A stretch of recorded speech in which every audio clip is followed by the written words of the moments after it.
Isa na namang maganda at ipinagpalang araw sa ating lahat, mga minamahal naming tagapakinig dito sa Sitio Bangungot. Sa araw na ito ay isa na namang kwentong kababalaghan ang ating matutunghayan mula sa sulat na ipinadala sa atin ng ating sender na tawagin natin sa pangalang Ronnie.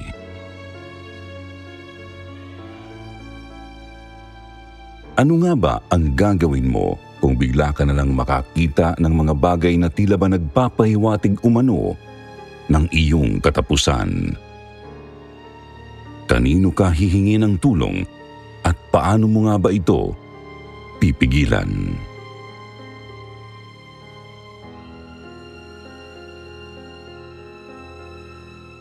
Magandang gabi sa lahat. Please call me Ronnie. Isang 49 anyos na negosyante na ngayon po ay nakabase rito sa Tarlac. Medyo matagal-tagal na rin akong nakikinig ng mga kwento dito sa inyong channel. At madalas ay ito na nga ang ginagawa kong pamparelax sa tuwing oras na ng pahinga ko. Kaya naman ngayon naisipan kong bakit hindi nga ba ako magpadala ng sarili kong kwento. Gusto ko lang sanang ibahagi sa inyo ang karanasang nangyari sa akin nung binata pa ako. Kung tama ang pagkakatanda ko, 20 years ago na rin mula nang mangyari ito. Actually, binata pa nga ako noon. Yun yung mga time na sobrang focused ako sa pagninegosyo kaya wala akong oras sa ibang bagay. Umuwi ako noon sa probinsya namin sa Quezon Province dahil balak kong aralin yung pinakaiingatang recipe ng yumaong lola ko tungkol sa pagluluto ng litsyong manok. Yun kasi sana ang gagawin kong negosyo nung nakatira pa ako sa Maynila. Tutal ay naging successful naman ang unang business ko. Kaya lang medyo nagulat ako sa balitang sumalubong sa akin pagka-uwi ko pa lang sa amin.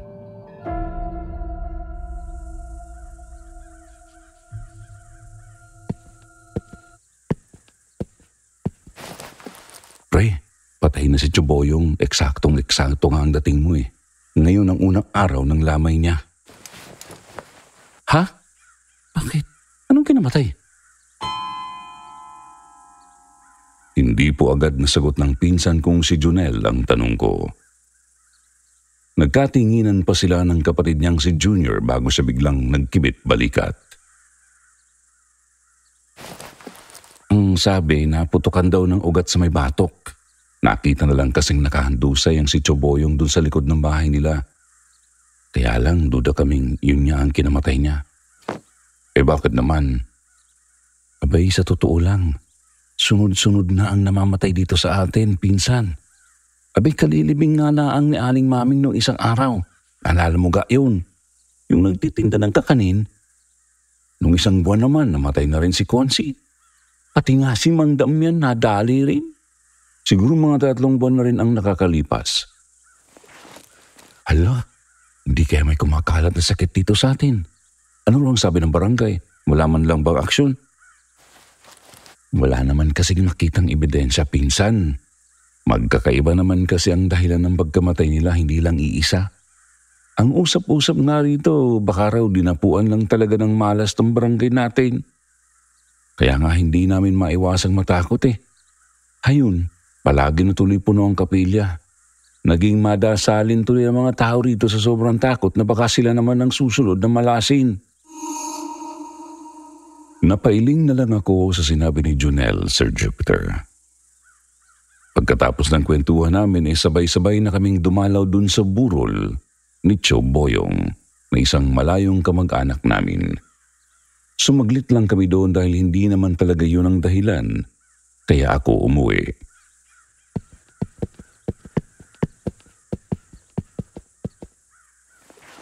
Abay, maganda nga yan, naisip mong bagong negosyo. Tama-tama, pwede nang katayin ng mga alaga kong manok dun sa likod, pinsan. Kung gusto mo, mag-testing na agad tayo ngayon. Maigi pala, insan. Sa'yo na lang ako bibili ng manok. Saan pa? Pwede makita? Oh, sige ba? Tara.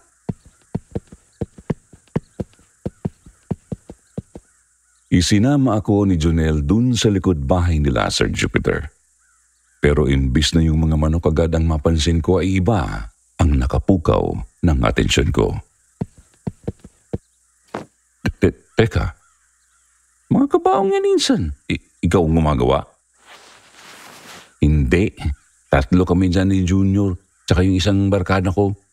Masyado rin kasing mahal ang mga kabaong dun sa funeral home sa bayan. Kaya sa amin na nagpapagawa yung mga tiga rito. Pinutos na rin namin kasi medyo magandang kitaan eh. Kaya pala asensado ko na ngayon insan. Pero teka, bakit ang dami naman yata niyan?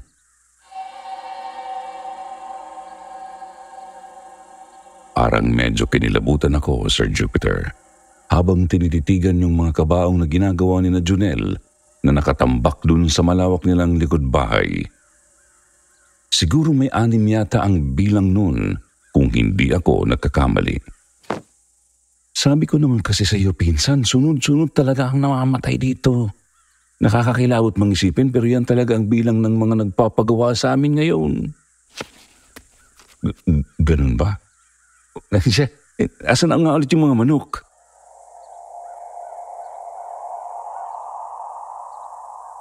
Binago ko na lang po ang usapan namin ni Jonel noon, Sir Jupiter, dahil talagang nararamdaman kong nagtatayuan na nga ang mga balahibo ko. Kumuha si Jonel ng isang manok doon sa kulungang ginawa niya at nagniningning ang mata ko nang makita kong ang lusog noon. Masarap yan, pinsan. Native yan eh. Tara't kumuha na tayo ng tanglad at nang maumpisa na nating iluto yan.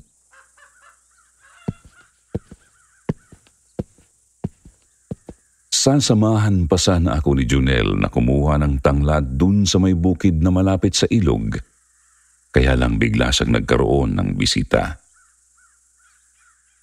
May bago na naman kasi siyang kliyenteng magpapagawa ng kabaong. Galing pa raw sa kabilang barangay. Kaya sabi ko ako na lang ang kukuha ng tanglad. Tutal ay kabisado ko pa naman yung kinukuhanan namin noon.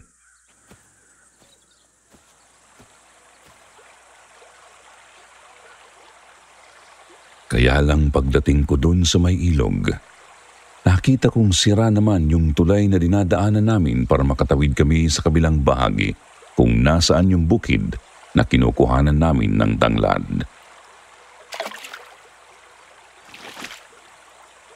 Ang ginawa ko, lumusong na lang ako doon sa tubig. Total ay hanggang bewang ko lang naman ang taas noon.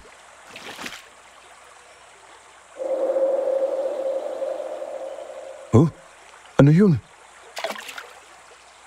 Nung mga nasa bandang gitna na ako ng ilog, Sir Jupiter, nagulat ako kasi parang may naramdaman akong dumaan sa likuran ko.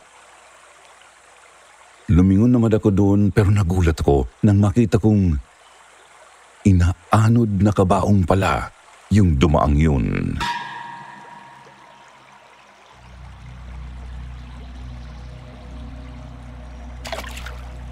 Bakit may kabaong dito? Napasigaw pa ako noon sa sobrang gulat. Kitang-kita ko pa na bigla na lang bumukas ang kabaong na yun pagkatapos ay lumubog dun sa tubig. Pero nang silipin ko yun sa ilalim ng tubig, sobrang nagtaka ako dahil bigla na lang yung naglaho.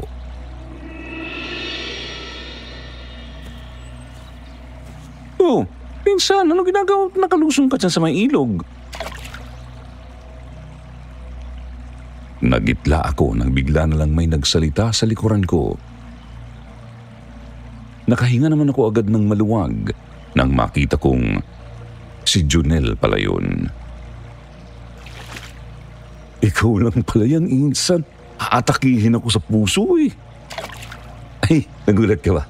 Sorry, bakit pa kasi sumisid ka dyan? Akala ko may kukuha ka ng tanglad. Eh, sira kasi yung tulay kaya lumusong ako. Kaya lang, insan, Nakakita ko ng kabaong na inaanod dito kanina. Lumubog pa nga eh. Kaya sumisid ako para hanapin, kaso bigla na lang nawala. Kabaong? Paano namang magkakaroon ng kabaong dito sa may ilog? Baka naman bangka ang nakita mo. Hindi. May bangka ba na bang parehaba at may bumubukas na pintuan sa ibabaw? Namamalik mata ka lang siguro, pinsan. Tinapik ako ni Junel sa balikat. Tapos itinuro niya yung kabilang pampang kung saan nakatayo ang isang napakagandang babae. Literal na muntik na akong mapanganga nang makilala ko kung sino yon.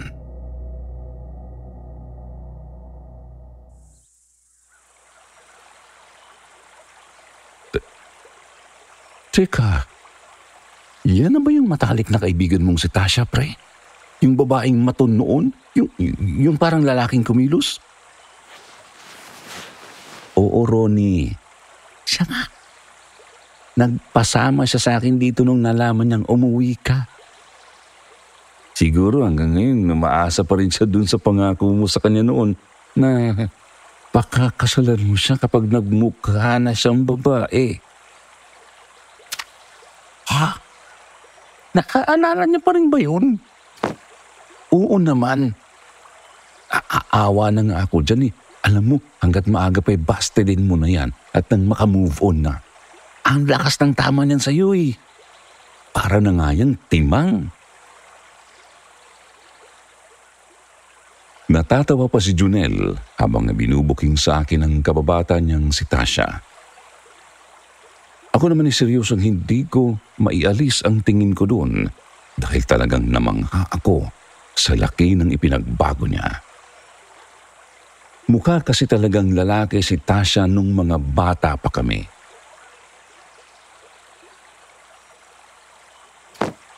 Bakit ko naman babaste din? Hanip sa ganda yan si Tasha ngayon, insan. Mas maganda pa nga yata yan sa mga babaeng nagpapapansin sa akin doon sa Maynila. Kung magkakatuloyan kami niyan, panigurado ang ganda ng magiging lahi namin.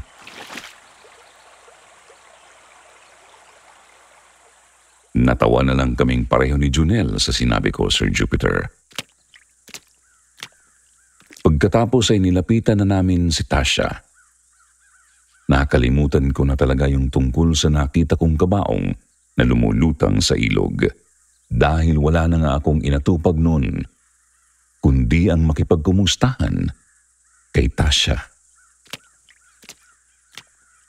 Hanggang sa umuwi na siya ay para akong lumulutang sa ulap. Para bagahong tinamaan agad ako ng matindi sa kanya.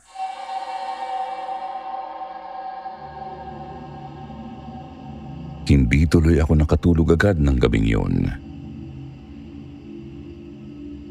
Medyo maalinsangan din kasi ang panahon kaya naisipan ko munang lumabas sa bakuran ni na Junel. Doon kasi muna ako nakituloy sa kanila.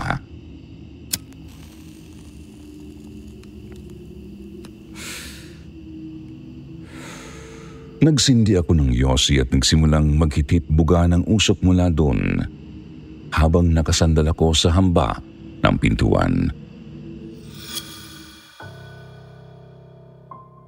Pero maya-maya, ganun na lang po ang gulat ko nang makita kong bigla na lang bumukas yung isa sa mga kabaong sa likod ng bahay nila Junel. Pagkatapos, Sir Jupiter, nakita kong bumangon mula doon ng isang lalaking nakasuot ng barong Tagalog. Talagang napamura ako sa utak ko, Sir Jupiter. Pero hindi ko magawang igalaw ang anumang parte ng katawan ko noon. Para akong biglang naistatwa. Nanigas ako sa kinatatayuan ko at hindi ako makasigaw nang makita kong walang mukha yung lalaking yun. At bigla na lang akong kinawayan. Diyos ko po, bakit parang kamukha ko yun? Bawat hibla po yata ng balahibo ko sa katawan nagtayuan ng lahat nang mapagtanto ko maya-maya na may kamukha yung lalaking bumangon mula dun sa kabaong. Ako ang kamukha nun, Sir Jupiter. Hindi ako pwedeng magkamali dahil parehong-pareho kami ng buhok, pati ng laki at hugis ng katawan, wala kaming pinagkaiba. Yun nga lang, wala pa siyang mukha.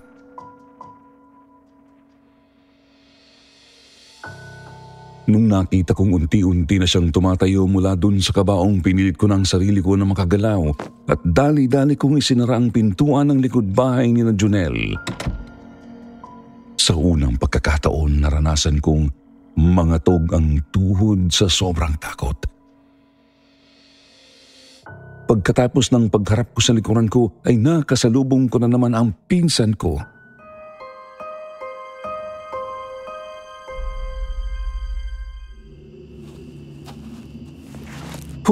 Pinsan, ano? Bakit para kang nakakita ng multo dyan? Multo nga yata ang nakita ko, Junel. Ha? Ano sinasabi mo? Ikinuwento ko kay Junel yung nakita ko sa labas, Sir Jupiter. Pero nang sumilip siya sa bintana ay wala raw naman siyang nakita. Pero napansin ko na parang sumeryoso ang mukha niya nang muli niya akong harapin.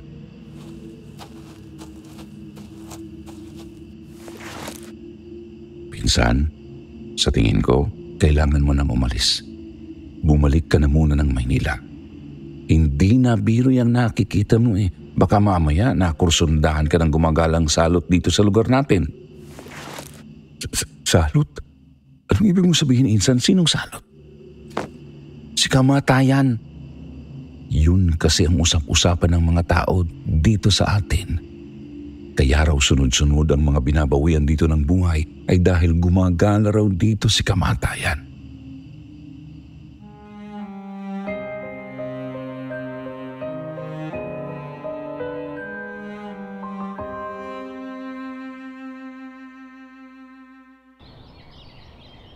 Sa sobrang kaiisip ko sa sinabing yun ni Junel, umaga na ako nakatulog noon, Sir Jupiter. Inabot na tuloy ako ng tanghali bago ako magising dahil tinatamaan na ng init na tumatagos dun sa bintana ang balat ko. Bumangon ako dahil bigla na lang kumalam ang sikmura ko nang maamoy ko yung masarap na amoy na parang nanggagaling dun sa may kusina.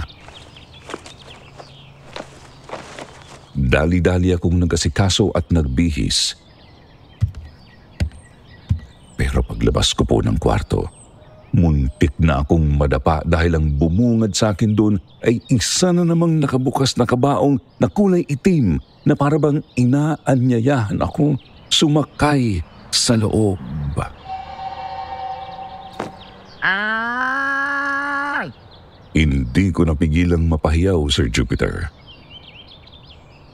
Maya-maya narinig ko na lang ang ilang magkakasunod na yabag na papalapit sa pwesto ko. Ronnie, anong nangyayari sa'yo? Sinalubong ako ng nag-aalalang mukha ni Tasha na may hawak pa noong sandok, Sir Jupiter. May kabaong. May kabaong na naman ako nakita dito sa harapan ko. Lintik. Iba na talaga yan, Insan. Sabi ko naman sa'yo, bumalik ka na muna sa Maynila eh.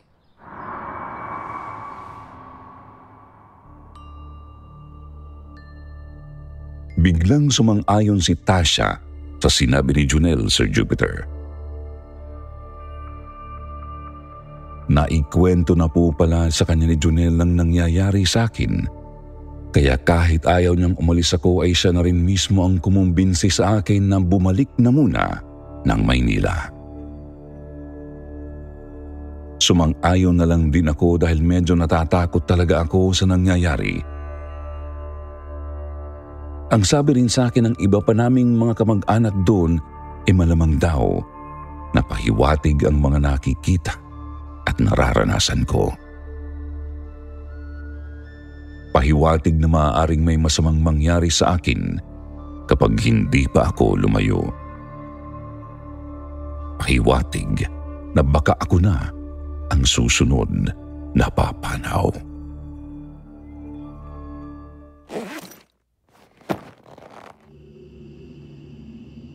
Kinagabihan po noon nag-impake na kaagad ako. Mabuti na lang at hindi ko pa rin gaanong naayos ang mga gamit ko at karamihan ay nasa maleta ko pa talaga. Patulog na sana ako noon, Sir Jupiter, nang maisipan ko munang magbanyo saglit. Pero nung papunta na sana ako sa banyo, bigla na lang akong nakarinig ng parang mga kakaibang daing o ungol na nagmumula dun sa underground basement ng bahay ni na Junel.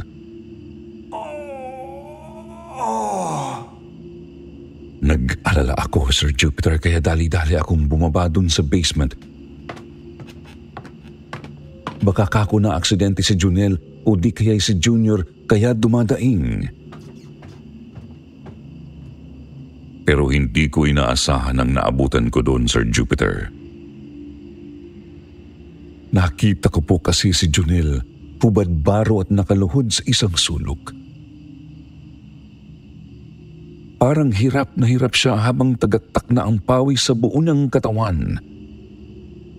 May mga sugat siya, malalaki, parang mga paso.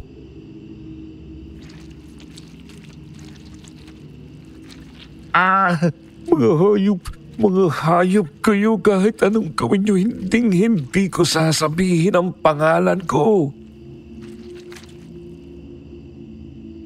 Sumigaw bigla si Junel, Sir Jupiter. Galit na galit ang boses niya. Lalapitan ko sana siya kaso nakarinig naman ako ng mga yabag na bumababa ng hagdan papunta dun sa basement.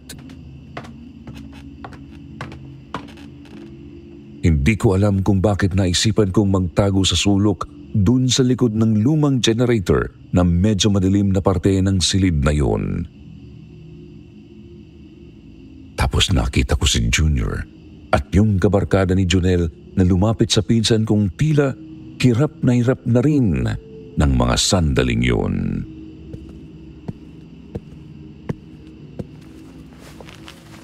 Punyeta! Akala ko ba malakas yung orasyon mo, Junel? Bakit tinatablan ka ng pangontra ng albularyong yun? Mapupurnada ang negosyo natin kapag nakataong mabuking ka nun. Hindi ako kaya ng albularyong yun kaya tumahimik ka. Ang lakas ng boses mo, baka marinig ka ni Ronnie dun sa taas. Gusto mo yatang ibuking na tayo ang may kagagawan ng sunod-sunod na pagkamatay dito sa atin eh. Bakit kasi di mo napatayin na lang din yung pinsan mo? Ayaw mo nun? Wala ka ng kaagaw kay Tasha. Kayang-kaya mo namang bulungan yun, pre. Anin mo yung pinamana sa'yo ng lola mo kung di mo lubos-lubusin ang gamit. Gago! Pinsan ko pa rin yun. Hindi ako kumakana ng direktang kamag-anak. Kaya nga ikaw ang pinadali ko kay Choboyong. Tama na yung tinakot ko si Ronnie. Sa kaduwagan nun, hindi na yun babalik dito. Talagang nanlaki ang mga mata ko sa narinig ko, Sir Jupiter. Parang dun ko napagtagni-tagni ang lahat. Lalo na nang maalala ko na nung mga bata pa kami, may kumalat na tsismis na may lahing mangkukulam daw ang pamilya ng nanay ni Junel at Junior. Hindi kami naniniwala noon, pero nang mga sandaling yun ay napagtanto kong tama pala ang naging usap-usapang yun.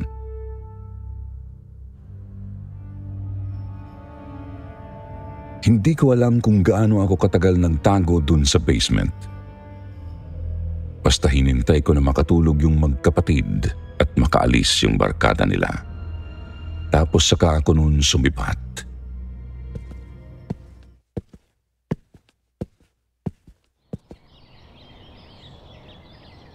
Nagpaalam naman ako kinabukasan na aalis na ako para hindi nila mahalatang may alam na ako sa nangyayari. At nagdagumpay naman ako, Sir Jupiter.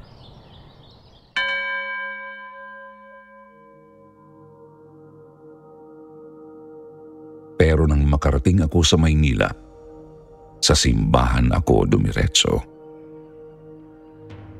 Nagpabindisyon ako sa pari, Sir Jupiter. Pagkatapos po ay taimtim akong nagdasal ng patnubay mula sa itaas.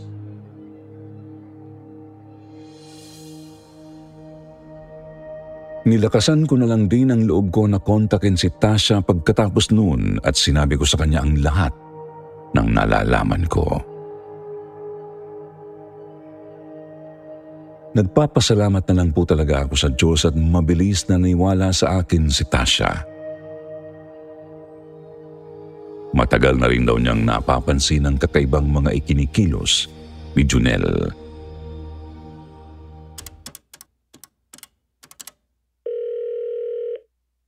Mag-iingat ka, Tasha. Huwag kang papahalata kay Junel na alam mo ang ginagawa niya para hindi ka niya galawin o ang mahal mo sa buhay. Isang beses ay nagkausap kami ni Tasha sa telepono. Landline pa ang gamit namin noon dahil hindi pa naman gaanong uso ang cellphone. Hindi ko na yata kailangang itago pa yun, Ronnie. Ang totoo, booking na si Junel. Nakilala na siya nung albularyong gumagawa sa kanya nung nakaraan. Ngayon, nagtatago na sila ng kapatid niya, pati nung barkada nila. Siguradong isang maling kilos lang nila papalit na sa kanila ang karma.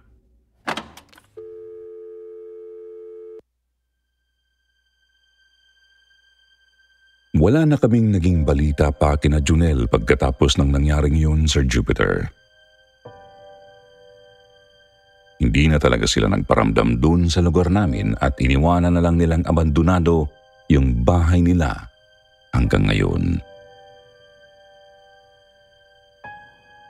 Umuwi agad ako ulit noon sa probinsya. Pagkatapos ay formal kong niligawan si Tasha. Nakalaunan ho ay naging asawa ko na.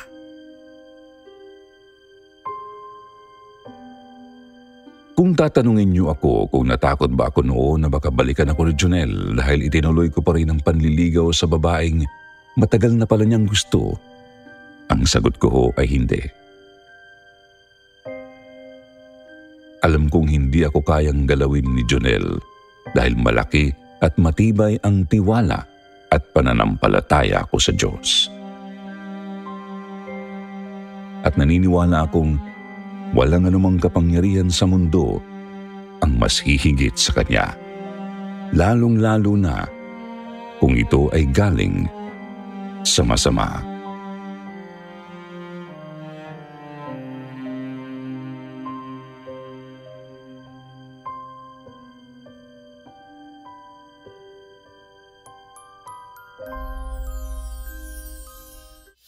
At ngayon, shoutout portion na po tayo. Shoutout kay Daniel Banhawan, Rowena Ilorde, A.R. Briones, Lay Harvey, Kane, Rhea May Lasco, Angelica Sagitinso, Mayan Villoso, Sam, at kay Trina.